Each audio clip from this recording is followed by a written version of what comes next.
é que todos nós somos discípulos de algo ou de alguém. Todo mundo está sendo discipulado. A questão é de quem você é um discípulo, a quem você está seguindo. Então, nós estamos o tempo todo sendo formados ou deformados. E o discipulado cristão tem um pressuposto. O pressuposto é nós devemos ser formados à imagem de uma pessoa específica, à imagem de Cristo. E se nós não estamos sendo formados à imagem e semelhança de Jesus, nós estamos sendo deformados, ou seja, estamos sendo formados numa outra direção, à imagem e semelhança de outra pessoa ou de um outro referencial da cultura, da mídia, seja do que for. Começa agora o BTcast. Teologia é nosso esporte.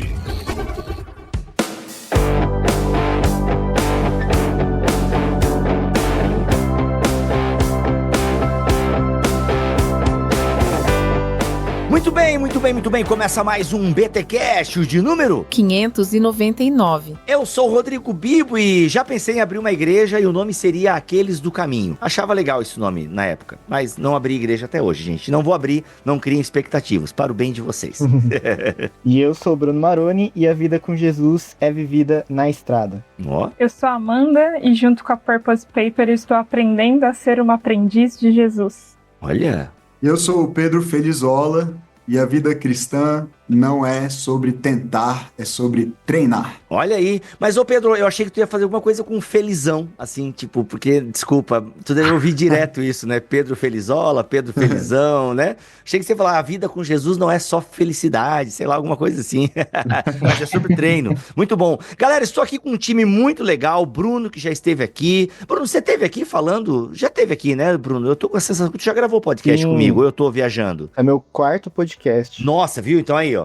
Eu já gravei 2 sobre cultura pop, 1 sobre advento e agora sobre discipular. Pronto, nossa, gente, é mais de 600 episódios, por favor, né? Então eu tenho o direito de não lembrar de todo mundo que participou. Mas eu tenho aqui pela primeira vez a Amanda, né? A Amanda é jabazeira, já na abertura já meteu um jabá, isso aí, tá treinando bem aí o marketing digital. Mas Amanda, fala pra nós quem é você e apresente-se pra nossa audiência, por gentileza. Oi, Vivo, Bruno, Pedro, feliz demais de estar aqui. Eu sou editora na Purpose Paper, mas não comecei como editora, eu comecei aqui respondendo e-mails. Ó!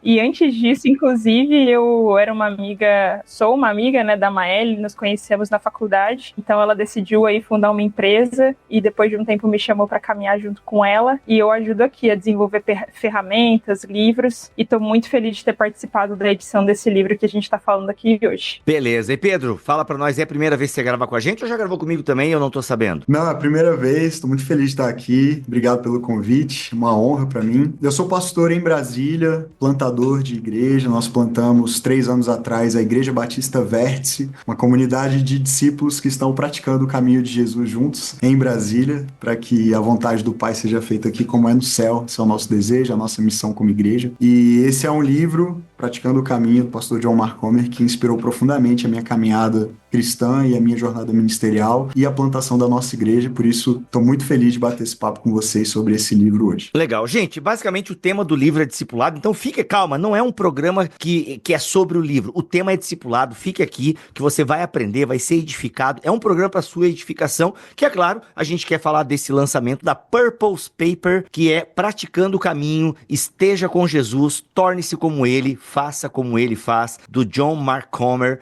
autor best-seller do New York Times. Mano, isso é bonito, né? Falar autor best-seller do New York Times, legal, ó. Mas, gente, olha só, Praticando o Caminho, então, é esse livro, lançamento aí, que a Purpose Paper traz em parceria, inclusive, com a Thomas Nelson Brasil. Mas vamos lá, galera, é o seguinte, o tema é discipulado. Por que um livro sobre discipulado? Eu vou fazer uma pergunta que não tá na pauta. Aliás, bem-vindo ao BTcast. A gente pede uma pauta para ignorá-la. Estamos há 14 anos fazendo isso. Mas a minha pergunta é para vocês responderem, caso vocês queiram. Se acharem que a pergunta é ruim, a gente vai pra pauta. Mas a minha pergunta é, por que depois de 2000 anos a gente ainda precisa falar sobre discipulado, como faz, o que é, o que tá acontecendo, que um assunto tão óbvio como esse precisa de um livro, precisa que se lance livro sobre isso, e graças a Deus temos livros sobre isso. Mas por que um tema tão básico para a fé cristã, a gente ainda patina nele? O que tá acontecendo? Qual é a percepção de vocês? Por que ainda precisamos de um livro sobre discipulado? Começar aqui, talvez, provocando a gente nessa reflexão, acho que a pergunta é muito pertinente. No ano passado eu tive a oportunidade de participar do Congresso de Lausanne, em Seul, na Coreia, e nesse congresso foi apresentado um relatório sobre o status da Grande Comissão, um estudo amplo que foi feito, um relatório enorme, e vários gaps, várias lacunas foram identificadas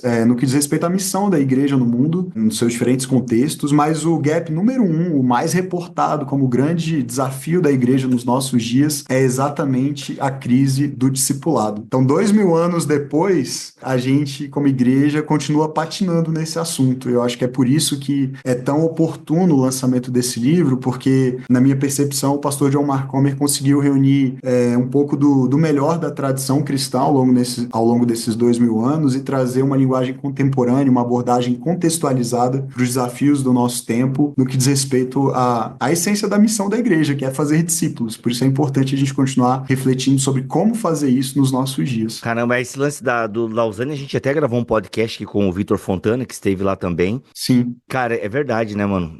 Tipo assim, é um tema que a gente ainda, de alguma forma, patina e negligencia, né? O lance do discipulado e tal. Eu acho que a gente reduziu muito o discipulado a método, né? Fala-se muito sobre discipulado, tem muito livro sobre discipulado, mas é assim, faça desse jeito, siga este método, faça essa estratégia. E acho que a gente patina ainda na essência da compreensão do que é ser um discípulo de Jesus e da essência do discipulado. Eu acho que o livro é muito mais sobre isso do que sobre um método. Por isso ele tem repercutido tanto e, enfim, tem sido tão comentado, não só agora com esse lançamento aqui no Brasil, mas desde o seu lançamento lá nos Estados Unidos, em primeiro lugar, né? Sim, sim. Eu, complementando aí o que o Pedro trouxe, eu gostei muito da ênfase dele já na frase, né, que ele se apresentou do treinar. Eu acho que a gente precisa de um livro desse ainda hoje, porque somos do tipo humanos, e por isso somos do tipo que precisamos treinar, como ele destacou, e do tipo esquecidos. Então nós precisamos nos lembrar de coisas que de fato são centrais e fundamentais, mas a gente se esquece individualmente dessas coisas que são prioritárias e a gente se esquece coletivamente. Então acho que a relevância desse assunto é porque ele nos ajuda em meio a distrações específicas do nosso tempo, né? E por isso a relevância dele ainda hoje, porque a gente tem modos específicos hoje de sermos distraídos e de ficarmos esquecidos. Mas enquanto formos desse tipo humanos, em redenção, né, seremos ainda do tipo esquecidos. Eu desejo que seja cada vez menos. E o próprio John Mark Comer no livro fala sobre a natureza mutável das pessoas, né? Que a gente está sempre em mudança e em movimento. E acho que é por isso que a gente precisa sempre também se movimentar para lembrar de coisas óbvias e essenciais que época após época precisam ser revisitadas, né? Então, se a gente muda, talvez seja necessário também mudar a maneira que a gente aprende coisas óbvias. Uhum. Isso que vocês falaram tem a ver até com o primeiro tópico da pauta aqui, que a Purpose fez para nós, que é a nossa compreensão de discipulado. O que vocês falaram arranha um pouco isso, né? Qual é o nosso problema com o entendimento que temos sobre discipulado? É esse lance de só pensar como métodos, ou vocês elencariam outros problemas que nós temos quando o assunto é discipulado? Acho que a premissa fundamental do pastor John Mark Comer, e da qual eu compartilho também aqui no livro e ele apresenta, é que todos nós somos discípulos de algo ou de alguém. Todo mundo está sendo discipulado. A questão é de quem você é um discípulo, a quem você está seguindo. Então nós estamos o tempo todo sendo formados ou deformados. E o discipulado cristão tem um pressuposto. O pressuposto é nós devemos ser formados à imagem de uma pessoa específica, à imagem de Cristo. E se nós não estamos sendo formados à imagem e semelhança de Jesus, nós estamos sendo deformados, ou seja, estamos sendo formados numa outra direção, à imagem e semelhança de outra pessoa ou de um outro referencial da cultura, da mídia, seja do que for. Então, a questão é que eu acho que, de forma geral, na igreja, pelo menos na igreja brasileira contemporânea, nós tratamos o discipulado como quase que uma espécie de cristianismo avançado para um grupo específico de pessoas que desejam se aprofundar um pouco mais, e aí a gente trata como se fosse uma etapa posterior ao evangelismo, por exemplo. Então a gente foca em evangelização, levar a pessoa a uma decisão, a um marco inicial de compromisso com a igreja, com Jesus, talvez com o batismo, e aí o discipulado é quase que uma categoria opcional para quem deseja ir além disso, sabe? Como se houvesse a possibilidade de ser um cristão e não ser um discípulo. E esse é exatamente o ponto central daquilo que o John Mark Comer propõe. Não é Jesus não deu essa opção pra gente. Ele não nos convidou para sermos apenas cristãos. Ele chamou todas as pessoas para serem discípulos, seguidores, praticantes do caminho. E eu acho que é isso que talvez seja, pelo menos uma das razões da crise do discipulado que a gente vive hoje. A gente convive bem com a ideia de que alguém seja cristão sem ser discípulo, sem ser um seguidor que reorganiza a vida em torno de estar com Jesus, tornar-se como Jesus, fazer o que ele fez, né? É urgente porque, como destacado pelo Pedro também, esse problema ele começa na ponta, né? Começa no nosso evangelismo, e é uma coisa que o Comer ele destaca também, que se a gente apresenta uma série de frases, de sentenças que até são verdadeiras sobre o evangelho, né? Como o Senhor Jesus salva, enfim, isso envolve nós irmos sim para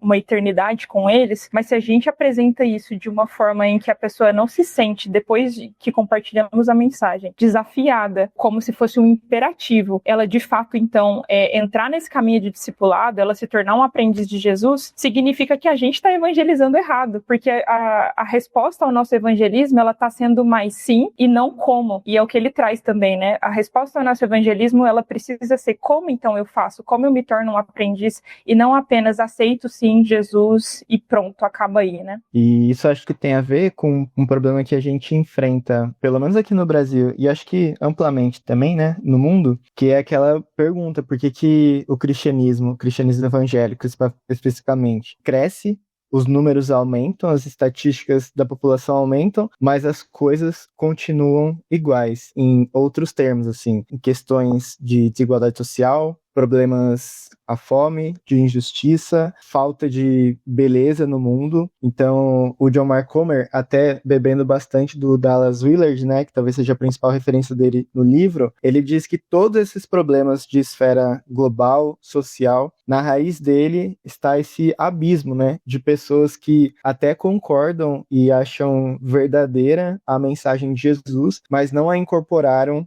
enquanto caminho na vida, né? Então, se a gente assume que ser cristão é só achar massa o que Jesus fala e frequentar a igreja para apaziguar os ânimos assim, as coisas vão continuar não mudando. E essa é uma transformação que começa interiormente, né? Até o Pedro Pamplona colocou esses dias na internet, eu achei bem legal, porque a gente fala bastante em igreja saudável, né? Igrejas saudáveis, vamos construir igrejas saudáveis, você precisa de e tal, métodos e como fazer, e é muito importante, não estou dizendo que esses livros não são importantes não, são bons. Já li alguns, inclusive, que com certeza o Pedro aí, que é já se considera um plantador ainda, Pedro, ou já não? Agora é pastor mesmo, já, ou tá nessa fase?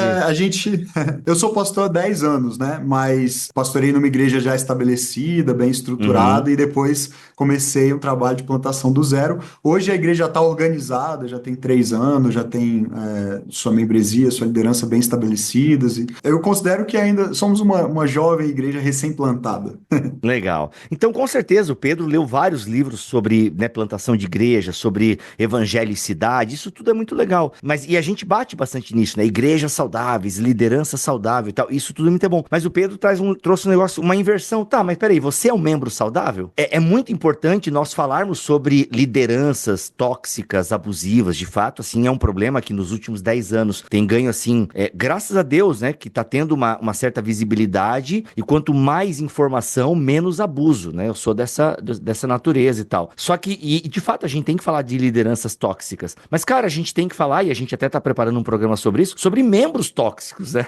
E membros não saudáveis. Então, eu acho que falar de discipulado, ele envolve essa responsabilidade do membro. A gente fala tanto em igreja saudável, queremos uma igreja saudável, mas peraí, eu que falo tanto em igreja saudável, sou uma igreja saudável, né? Ou seja, sou um discípulo de Cristo saudável. É muito legal. Eu acho que esse assunto do discipulado, acho que até foi o Pedro que comentou, não lembro agora, mas é esse lance que a gente ainda não tem essa consciência, né? De que discípulo gera discípulo. Aliás, isso me lembra até, galera, uma forma que, não sei qual é a opinião de vocês, mas que eu julgo errado, não sei se vocês julgam errado, queria ouvir de vocês, enfim. Esse lance de discípulo faz discípulo, na mão de algumas pessoas, virou uma forma errada, na minha opinião, de fazer discípulo.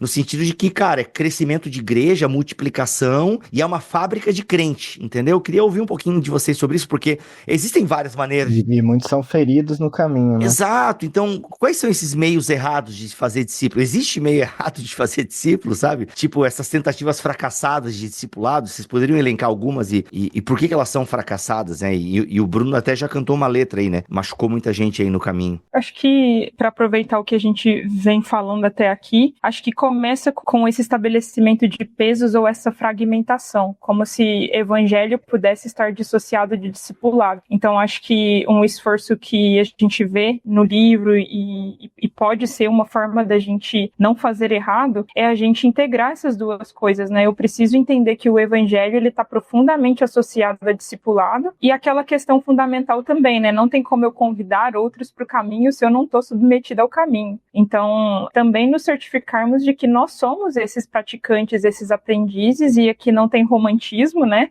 A gente sabe que Jesus, ele era longânimo e paciente com os próprios descompassos dos aprendizes, mas você precisa certificar de estar no caminho. Então, eu acho que precisa ser essas duas coisas, uma não fragmentação, o evangelho precisa estar associado a discipulado, e também eu preciso ser um aprendiz para convidar outros. Eu acho que um grande problema também dessas metodologias que focam o crescimento numérico acelerado é que um dos principais fundamentos da formação espiritual é a vida em comunidade, e isso entendido como relacionamentos profundos de longa duração. E no momento em que a gente transforma o discipulado num mecanismo de reprodução rápida, acelerada, a gente sufoca a capacidade da comunidade de se desenvolver em relacionamentos profundos, duradouros, maduros, transformadores de fato. Porque o objetivo é simplesmente juntar um grupo grande de pessoas e multiplicar aquele grupo rapidamente para que a gente tenha mais grupos daquele, atingindo mais pessoas. Então,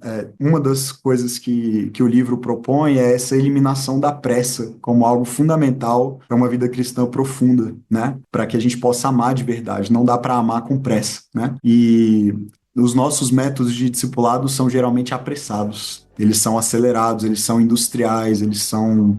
a gente quer escalar os métodos e os números. E isso é frontalmente contraditório, até eu diria incompatível com o discipulado proposto por Jesus, que é bem mais lento. É um processo lento, muito mais artesanal do que industrial. Então, eu acho que sim, há algo muito, assim, muito profundo a ser reformado na maneira como a gente tem encarado o discipulado nas nossas igrejas. Isso que o Pedro falou, acho que é muito determinante, porque tem a ver com as metáforas que a gente assume para definir a vida da igreja, né? E a gente usa muitas metáforas biblicamente não autorizadas. Quando a Bíblia fala sobre pertencer à videira, fala sobre o fruto do Espírito, tem algo implícito nisso, né? Que é de um crescimento paulatino, devagar, vagaroso, orgânico, que depende de um cultivo contínuo, mas hoje a gente assume metáforas que tem mais a ver com os métodos de uma empresa, uma coisa industrial, como você disse, e aí a igreja acaba se tornando uma máquina, né? E o discipulado é só um meio para atingir outro objetivo da igreja, que não formar discípulos ensina. Muito bom. Eu acho que também esse é um ponto, de novo, sobre antropologia.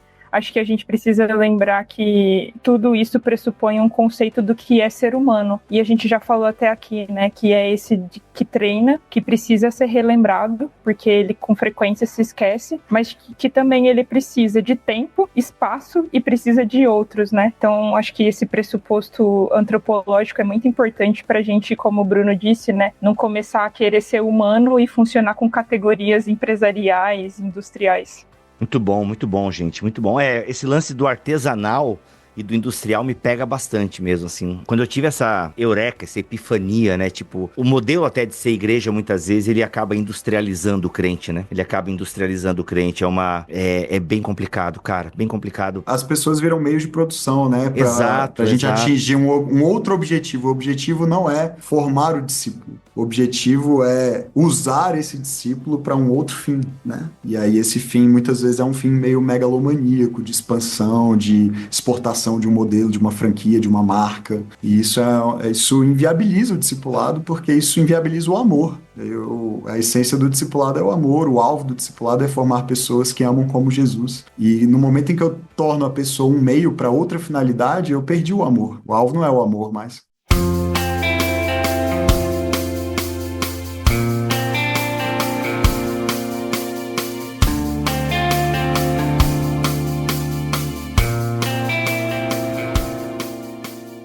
Cara, assim, mas agora eu queria ouvir um negócio de vocês, galera, porque assim, ó, vamos lá, a gente tá falando aqui de uma parada mais artesanal, menos industrial, ok, mas como é que isso vai funcionar na prática da igreja? Porque a igreja tem que ter uma certa organização, e eu diria até um prazo, por assim dizer. É claro que uma vida não se faz dentro de 1 ano, 6 meses, mas como é que isso é na prática da vida da igreja? A gente não industrializa, mas como é que é, então? A gente, sei lá, garra num casal, garra numa pessoa e é o resto da vida com ela, mas como é que a gente faz isso também acontecer na vida da igreja local? Mano, é difícil um pouco também, né, meu? Como é que a gente mantém a ideia orgânica, para utilizar uma linguagem bem clássica da eclesiologia, né? Como é que a gente mantém a ideia orgânica, uma parada do espírito orgânica, mas organizada, né? Organizada. Mano, sério, me ajuda. Esse é o desafio de todo pastor de igreja, né? Que começa a viver um crescimento e a tensão de institucionalização, né? Exato. Porque quando a gente começou, a gente era um grupo pequeno, de 15 pessoas reunidas numa churrasqueira, num quintal de casa, e tinha todo esse ideal de comunidade, né? No momento em que esse grupo cresceu e a gente precisou alugar um espaço, e a gente já se mudou de lugar algumas vezes, porque o grupo foi crescendo e aumentando, e hoje tem um staff, hoje tem uma equipe, hoje tem ministérios e um processo todo por trás. A pergunta de todo mundo é, mas será que a gente não vai perder aquela essência do início, de quando éramos apenas 15 pessoas? Então, sem dúvida que a gente precisa desenvolver organização mesmo, e processos, e estruturas para viabilizar esse crescimento. Mas eu acho que é muito mais sobre a cultura, sabe? É a cultura que você desenvolve dentro dos relacionamentos e da igreja. Então, na nossa igreja, por exemplo, os nossos grupos que se reúnem durante a semana são grupos para membros, grupos fechados, grupos que não têm esse objetivo de multiplicação. Não porque isso seja essencialmente ruim,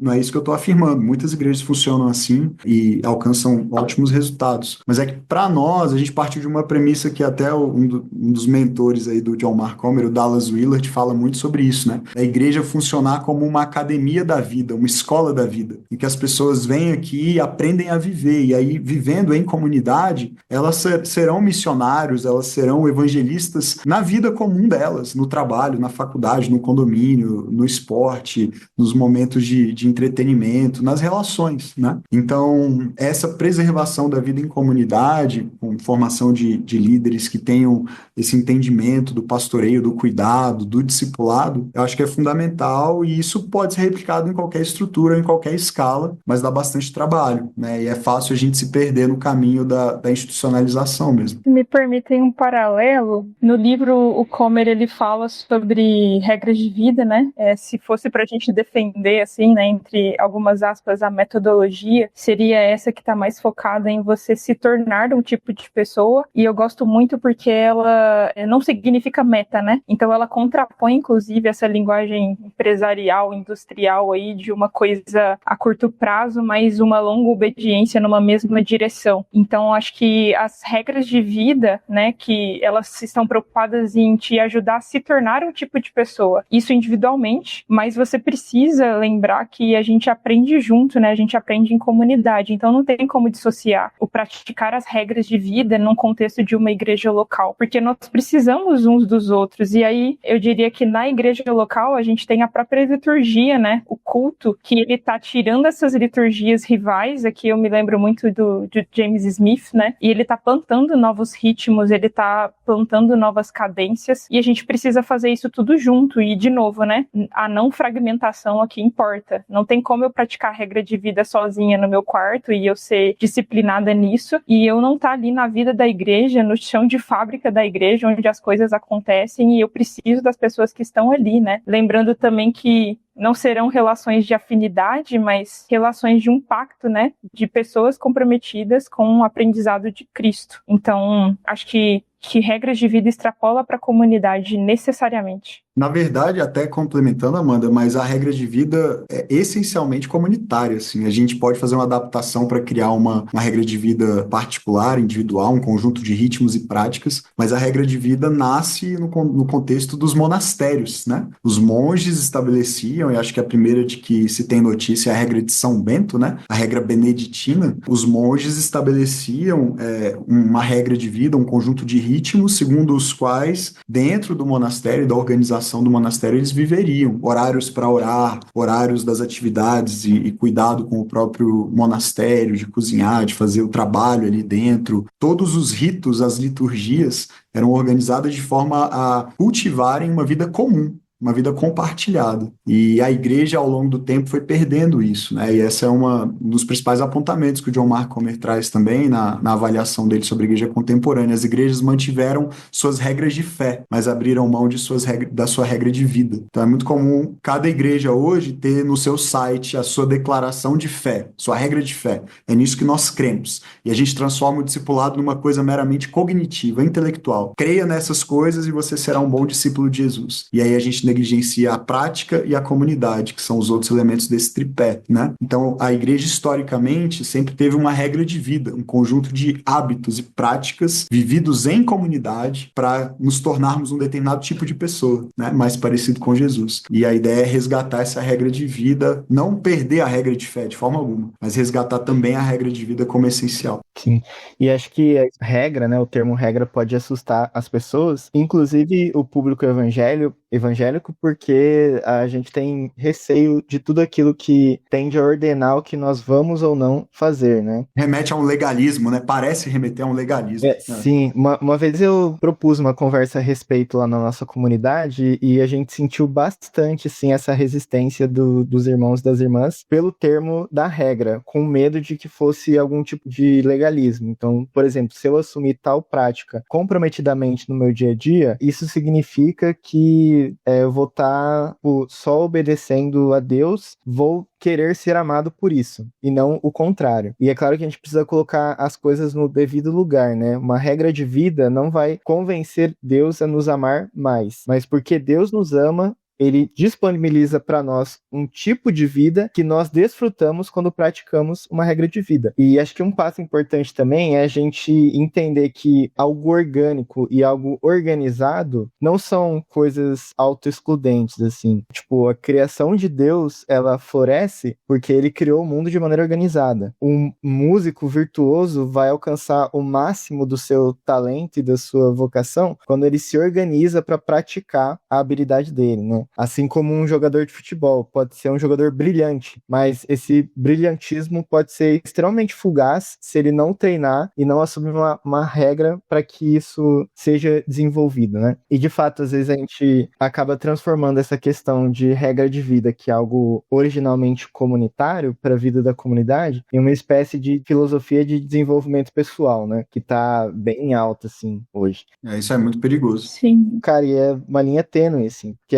assim como a gente disse que a questão não é se estamos sendo discipulados ou não, mas por quê ou por quem, todo mundo também, por mais que tenha receio do termo regra, já assume para si uma regra de vida, né? E aí o problema é que ela está sob a superfície da nossa correria, das nossas tarefas, das nossas demandas, pressões cotidianas, mas ela tá lá e ela tá tornando a gente um tipo de pessoa, muitas vezes não parecidos com Jesus, né? Sim, vocês falaram aí da linha tênue, né? E eu tenho uma questão com essas coisas da fragmentação, né? A gente ouve muito que, às vezes, um enaltecimento da prática em face da teoria.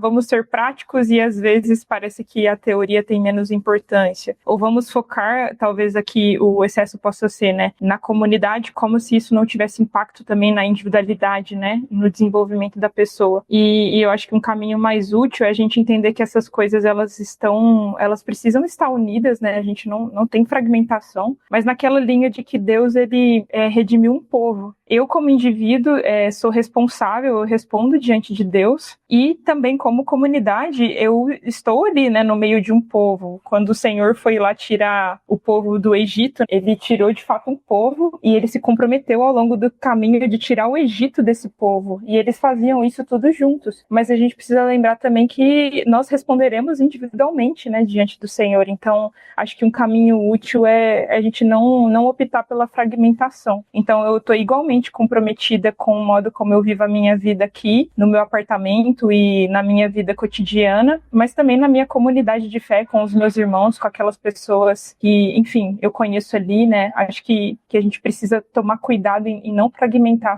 as coisas. Legal demais, galera, legal demais. Bem, o John Mark Comer, ele fala dessa regra de vida aqui no livro dele, acho que vocês até já arranharam algumas coisas do que acabaram falando, mas eu queria abordar uma coisa que o Maroni fala, e eu sei que o John Mark Comer fala aqui no livro também, que eu acho que é o que pega na gente, pega na geral, é que a gente acha que ser cristão é uma coisa meio no flow, assim, vai sendo natural, então a gente vai na igreja, a gente canta um worship, a gente ajuda um pobre, entende? E a gente, e a coisa vai sendo natural, e a gente acha que é assim. Mas isso é uma regra, né? Essa regra é muito do flow, muito fluida, e a gente acha que ser cristão é isso, não, é no flow do espírito. Espontâneo, né? Espontâneo e tal.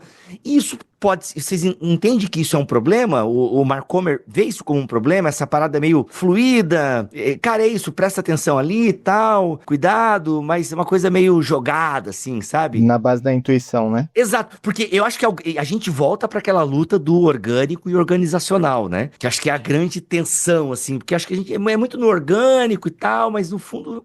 Mas é engraçado que a gente tem ordem para tudo, né? A gente não trabalha de forma espontânea, a gente planeja nosso trabalho, a gente planeja até o nosso lazer, né? Se matricula no esporte, numa aula de cerâmica, sei lá, yoga. As pessoas planejam praticamente todas as áreas da sua vida, suas finanças. Mas no que diz respeito ao mais importante, pelo menos na vida de um cristão, deveria ser o mais importante, que é o caminho que eu vou trilhar para me tornar alguém mais parecido com Jesus, aí a gente deixa rolar. E é um pouco incoerente isso, né? Porque se esse é o objetivo, se não tem nada mais importante na vida do que se tornar alguém mais parecido com Jesus, será que a gente não deveria ter uma trilha, um caminho intencionalmente pensado para isso? E eu acho que talvez o dilema esteja a gente imaginar que isso exclui de alguma maneira a liberdade do espírito, né? Mas na verdade o paradigma de formação espiritual que o John Mark apresenta, e não só ele, né? Dallas Willard, Richard Foster e outros autores dessa temática da espiritualidade, da formação espiritual, todos eles sempre enfatizam o papel da disciplina, né? Das disciplinas espirituais, como fundamentais para a transformação, um processo de formação intencional, porque se a gente não tiver isso, essa espontaneidade, na verdade, muitas vezes vai levar a uma negligência, a uma acomodação, a um esfriamento, e o Espírito Santo usa esses meios todos. Deus nos deu esses meios para a transformação. Não é a disciplina espiritual que me transforma, quem me transforma é o Espírito Santo, mas a disciplina espiritual é a minha maneira de dizer, eu estou atento, eu estou disponível, eu desejo a ação do Espírito na minha vida. Então, quando eu leio a minha Bíblia, quando eu oro, quando eu jejuo, quando eu vivo em comunidade, quando eu sirvo, quando eu adoro, quando eu celebro, tudo isso eu estou abrindo espaço para essa ação transformadora do Espírito, que é quem forma Cristo em mim. Então, há espaço para essa espontaneidade, sem dúvida, mas a disciplina é fundamental, porque haverá dias em que eu não vou ter vontade de orar, haverá dias em que eu não vou ter vontade de estar em comunidade, haverá dias em que eu não vou ter a mesma disposição que eu tenho em outros dias de ler a Bíblia, mas como uma disciplina, como uma prática regular na minha vida, eu estou ancorando a minha vida também nessas práticas, de modo que o Espírito continue ministrando, falando, mesmo que eu não sinta, mesmo que eu não tenha um grande momento de êxtase espiritual, eu estou sendo formado num determinado tipo de pessoa, né? Sim, sim. E são respostas de fé, né? Quando a gente entende, eu me lembro aqui do Schaeffer, né? No Verdadeira Espiritualidade, ele fala sobre a realidade, o problema da realidade, e ele tá falando para naturalistas, para dizer, olha, esse mundo natural que a gente pensa que é o único, na verdade, a realidade é tanto natural quanto espiritual. Então, assim como uma pessoa que se submete a uma frequência numa academia e ela tem confiança de que, submetida àquele rito ali, ela vai conseguir, né, os objetivos que ela pretende, a gente também precisa entender que esses meios que o Senhor determinou, os meios espirituais, eles são eficazes também. Então, se eu me submeto com constância à oração, à meditação, isso vai produzir alguma coisa, né? Isso toca o plano da realidade, porque não existe fragmentação entre o natural e o espiritual. Essas coisas são igualmente verdadeiras. Então, quando a gente fala sobre esses meios, é justamente porque é assim que a gente funciona e foi o meio determinado pelo Senhor. Na sabedoria e no poder dele, ele poderia ter determinado de outra forma, mas ele quis que essas fossem as maneiras pelas quais nós fôssemos submetidos a esse processo de nos tornarmos semelhantes a ele, né? Então, quando a gente está dizendo sim para as disciplinas, a gente está dizendo sim, Senhor, eu confio que esse é o meio estabelecido e confio que esse é o meio eficaz.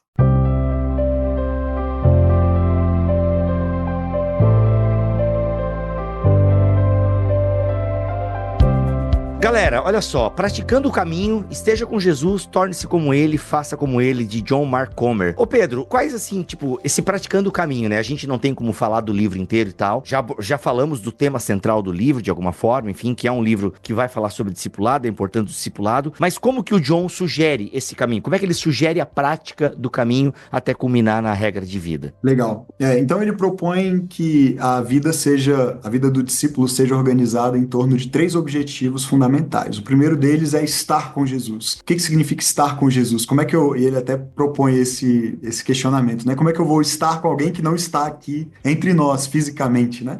E isso acontece por meio da presença do Espírito Santo. Nós precisamos aprender a prestar atenção no Espírito, a cultivar a presença de Deus por meio do Espírito Santo, né? Então, o primeiro objetivo é simplesmente estar com Jesus, aprender a desfrutar da comunhão com Jesus por meio do Espírito, estar atento à voz dele, à direção dele, a orientação dele, e desenvolver esse relacionamento de amor, de amizade, de caminhar com o Espírito, andar no Espírito. O segundo objetivo é tornar-se como Jesus, e aí é o processo de transformação na caminhada cristã. É reorganizar a vida em torno do ensino da palavra, das práticas ou das disciplinas espirituais e da vida em comunidade, porque esses 3 elementos são os que o Espírito Santo usa para formar Cristo em nós. É o coração aqui da transformação e do discipulado. E por fim, fazer o que Jesus fez, que é o elemento da missão cristã. Ao longo do ministério de Jesus, ele fez muitas coisas. Ele pregou o evangelho, ele ensinou o caminho, ele serviu os pobres, ele curou enfermos, libertou pessoas opressas. E o John Mark propõe que estar com Jesus e tornar-se como Jesus deve levar o discípulo a finalmente fazer as mesmas coisas que o mestre fez enquanto esteve aqui. Então, esse é o objetivo, é cumprir a missão como aqueles que dão sequência a essa missão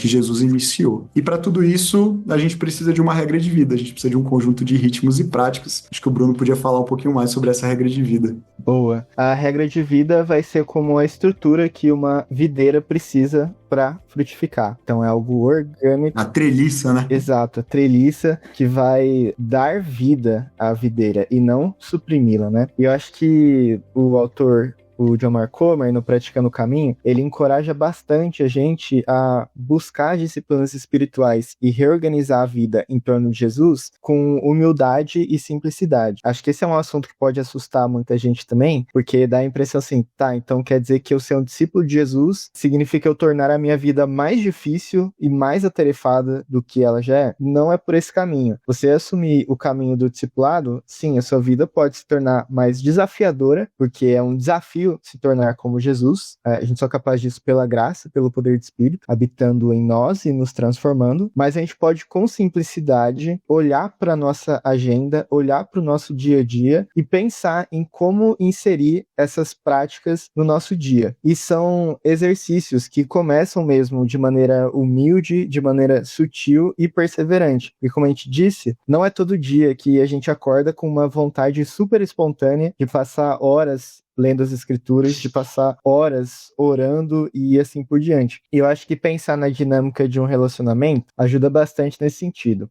Por exemplo, pense na relação de um marido com sua esposa, de um pai com seu filho, ou entre dois amigos. É claro que existia um quê de espontaneidade nesse amor que vai se aprofundando, mas todas essas relações, elas também têm que superar barreiras antinaturais, assim. Um marido precisa de tempo e de presença com a sua esposa para fortalecer o laço entre os dois. Um pai precisa de tempo e precisa ser intencional em fazer certas coisas com seu filho para que esse amor se fortaleça. E nós também precisamos de tempo, espaço e exercícios diários, semanais, em um tempo maior, para que o nosso amor por Jesus se fortaleça em resposta ao amor dele por nós. E o John Mark Comer, e o ministério dele, né, Practicing the Way, Praticando o Caminho, ele apresenta uma série de práticas que a gente pode inserir nos nossos dias, semanas, ao longo do ano, nos meses. Então ele vai falar sobre uma vida de solitude, sobre silêncio, sobre generosidade, sobre comunhão,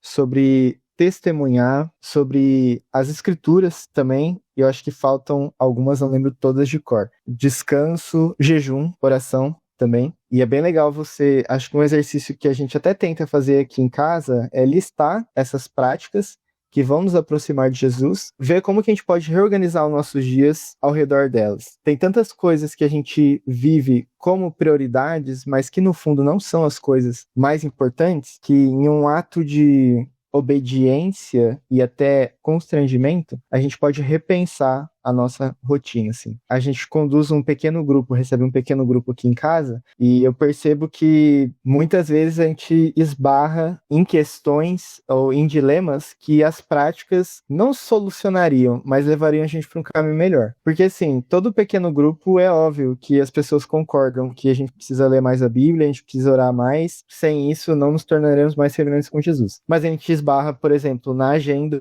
em problemas da agenda, em uma administração imprudente e insensata do nosso tempo, e a gente conversou sobre isso recentemente, né? Nosso caminhar com Jesus é muitas vezes refém da oscilação das nossas emoções. Quando a gente coloca essas práticas na nossa agenda, a gente vagarosamente, como a Amanda disse, né, em um processo de longa obediência, a gente vai se aproximando de Cristo se aproximando de nós, e assim ele se torna mais visível na nossa vida. E só para linkar com o que eu falei na abertura, na minha abertura, caminhada com Jesus não é sobre tentar, mas é sobre treinar, né? Todas essas disciplinas, de fato, se você olhar para elas como uma lista de tarefas, a sensação vai ser de um fardo adicionado. Puxa, agora eu tenho que fazer tudo isso, todas essas 9, ou seja, quantas forem disciplinas, vou ter que inserir ainda mais uma agenda já lotada e atarefada. E uma das principais teses do livro é: seguir Jesus é sobre fazer menos, não sobre fazer mais. Sensacional. E quando eu entendo que, na verdade, eu preciso simplificar a minha vida em torno daquilo que é realmente importante e essencial, isso, na verdade, me faz chegar um pouco mais perto de experimentar o que Jesus nos convida a experimentar com ele, né? Ele disse: venham a mim, Mateus capítulo 11, verso 28, venham a mim os que estão cansados, estão sobrecarregados, e eu lhes darei descanso, meu jugo é suave, meu fardo é leve, e a gente tem que aprender com ele, a gente não sabe, então é um processo de aprendizado, de treinamento, né? Então, quando eu entendo isso, muda a perspectiva, porque viver tentando,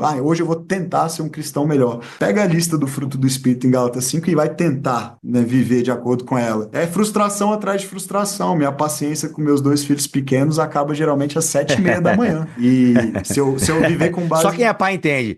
Quem é pai entende. Quem não é pai fala assim: meu, nada a ver, nossa. Eles acordam 5h30, às 7h30, a minha tentativa de ser mais paciente, porque tá lá, paciência no fruto do Espírito, longanimidade, já foi. Agora, quando eu entendo que não é sobre tentar, é sobre treinar, aí eu vou passar 5, 10 minutos em silêncio e solitude, e daqui a pouco um pouco mais, e eu vou contemplar um pouco... É banheiro o nome desse lugar, pessoal, é banheiro. Pode ser, é um bom começo. Vai otimizando o tempo aí. Mas eu começo a praticar algumas coisas, e não instantaneamente, mas daqui a um mês, 6 meses, 1 ano, 2, de repente vai parecer que foi de repente, mas foi ao longo do tempo, eu me tornei uma pessoa mais paciente. O Lewis falava, né? No começo a gente finge, e depois se torna, né? É treinamento, né? Exato. É como correr a maratona. maratona. Exato. E sobre esse lance de acelerar, eu lembro de uma frase do N.T. Wright que eu gosto bastante, me marcou. Não lembro qual livro dele que eu li, mas ele falou assim, ó, quando eu desacelerei, eu te alcancei. Tipo, Deus, tipo, na minha relação com Deus, quando eu desacelerei é que eu alcancei Deus, né? Então esse é um baita desafio no mundo que a gente vive hoje. Pessoal, incrível, obrigado pelos insights. Pra gente finalizar o papo aqui, Bruno, na sua opinião, por que esse livro deveria estar na minha mão, na minha estante? Na estante é fácil, né? Mas na minha mão, por que eu deveria ler Praticando o Caminho de John Mark Comer? Na sua estante, nas suas mãos, na sua mesa, do lado da sua cama, nas mãos dos seus amigos, porque eu acredito que, nas palavras do próprio autor, é porque seguir Jesus não é sobre seguir uma fórmula, é uma amizade, e o que nos traz descanso é que Deus é quem tem o controle da nossa transformação. Sensacional. Pedro? Bom, você deveria ter esse livro, indicar para todo mundo e ler com a sua igreja, com o seu pequeno grupo, porque há um custo alto em seguir Jesus, mas há um custo muito maior em não seguir Jesus, em não seguir o caminho do discipulado. O custo do não discipulado é bem maior e não há vida melhor, mais feliz e plena do que a vida com Jesus. Muito bom. E você, Amanda? Concordando aí com os meus irmãos, você tem que ler esse livro porque todo mundo, como a gente viu aqui, está seguindo alguém. Todos nós somos discípulos e ser discípulo custa. Mas como a gente viu até aqui, custa muito mais não ser discípulo e a gente quer que você, no final das contas, seja um discípulo de Cristo. Essa é a nossa oração, o nosso desejo para você, para sua família, enfim, para as pessoas que você ama. Sensacional. Galera, Praticando o Caminho, John Mark Comer, da Purpose Paper, o link para você adquirir este lindo livro. Aliás, parabéns para a diagramação, para a edição, ficou realmente muito legal e bonitão mesmo. E um livro, gente, ó, mais de 256 páginas, de conteúdo é umas 240 páginas. E olha, o que eu li, o que eu pincelei aqui, realmente tem algo a agregar, a acrescentar. É um livro para você não ter pressa de ler só para botar a sua meta de final de ano. Li 30 livros, li 2, li 3. Não, é um livro para você realmente não se apressar nele, né? Você, como a Amanda até disse no nosso chat aqui, né? Tenha urgência em lê-lo, mas não com pressa, tá? Porque, gente, a vida não é uma linha de produção, a vida com Cristo não é uma linha de produção. Não se faz um discípulo de Jesus assim da noite pro dia, é uma caminhada. E que cada um de nós aqui aceite o desafio, né? De, em primeiro lugar, aceitar, né, o caminho da cruz, tornar-se como ele, fazer como ele fez, e penso que o John pode nos ajudar aqui nesse sentido, tá bom? O link para você adquirir está em bibotalk.com neste episódio e também no nosso canal no YouTube, tá bom? É só você digitar aí Praticando o Caminho Bibotalk no Google que você vai achar o nosso link, o nosso episódio e, consequentemente, o link. Bruno, obrigado mais uma vez por estar aqui neste BTcast, meu irmão. Valeu, Bibo, valeu, Pedro, Amanda. Uma alegria estar aqui com vocês, que essa conversa abençoe muita gente. Amém, que assim seja. Pedro, valeu, meu irmão. Prazer te conhecer e estar aqui com você nesse episódio. Foi uma honra, obrigado pelo convite, pessoal, e desejo que esse livro abençoe muito a vida de todo mundo que nos ouviu aí, que vai fazer essa leitura. Legal. Amanda, prazer te conhecer também. Parabéns pelo trabalho, né, por fazer aí a edição desse livro, e valeu por estar aqui nesse podcast. Obrigada, Bibo, pela oportunidade. Agradeço a disposição aí dos nossos amigos Bruno, Pedro também, desde o início com a gente nesse projeto, e é muito bom aprender a ser discípulo de Jesus também nesse contexto aqui. Agradeço ao Bibo porque faz isso com os inúmeros podcasts aí, e é uma alegria fazer parte disso. Legal, gente. É isso, vamos ficando por aqui. Voltamos na semana que vem, se Deus quiser e assim permitir. Fiquem todos na paz do Senhor Jesus. E lembre-se, vão pelo mundo e façam o quê? Discípulos.